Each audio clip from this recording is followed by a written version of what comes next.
She's not your typical judge. Hi. Her attire as she enters the bench, not so typical either. Good morning, thank you. Judge Patricia DiMango's courtroom is just different. Your AKA is Moochie? What the heck is Moochie? Her demeanor during cases and speaking directly to defendants, something not often seen in court, is what sets her apart from the rest. She's feisty. Oh, jeez.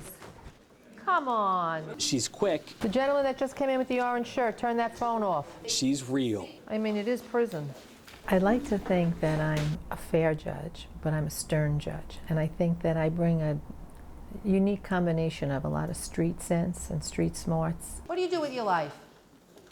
Nothing, right? So do community service. It'll help you. I can be a little humorous. Stay out of trouble, Moochie. I can be stern. Yes or no?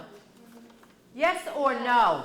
I take no nonsense. So you're a 20-year-old, otherwise healthy male, and you do nothing.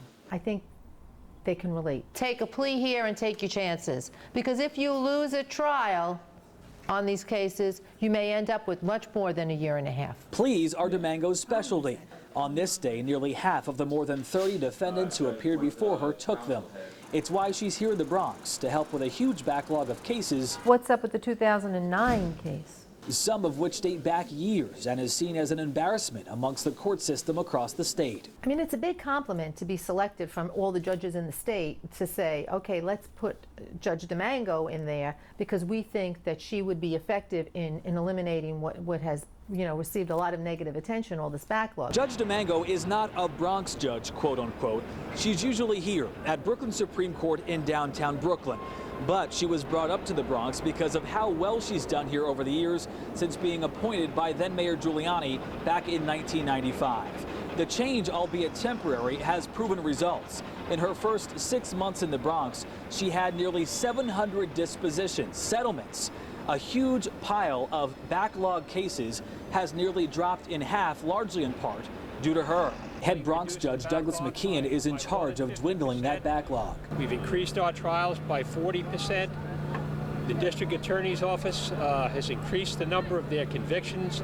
I mean, it's been a win-win across the board. We caught up with an attorney outside of DiMango's courtroom who had just taken a plea with his client. She's smart and she's streetwise, and she knows the bottom line in each one of the cases, and she gets right to it. And she cuts to the chase, and I respect that. Like I said, I wish I had all my cases in here. I would, move them along a lot quicker than they're being moved along right now. I really like her. And though the 50-something-year-old judge likes to show who's boss in her courtroom, I called your doctor. I called the doctor that you said examined or looked at your client and was able to say that he had 3 months to live. Funny thing. He never saw your client. She also makes it a point to show she cares for those who stand before her. Where do you work? Which restaurant? Wendy's. Very good. Especially for juveniles who she admittedly scares in her courtroom into changing their lives for the better. And you can say, I've been trying to look. What do? You go out, you look around, you don't see it. What happens? How do you try to look for work? Where do you go? What do you do? I like to make them real. I like to get a sense of who you are. Do you work? What are you doing? How many people are like 21 years old, 22. They're healthy, young people, and they're doing nothing.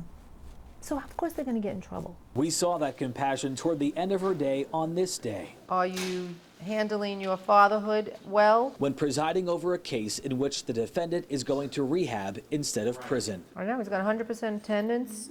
He's been negative since the beginning. I think you're doing well. I think you're doing good. I'm proud of you. Matt Piper reporting, News 12, The Bronx.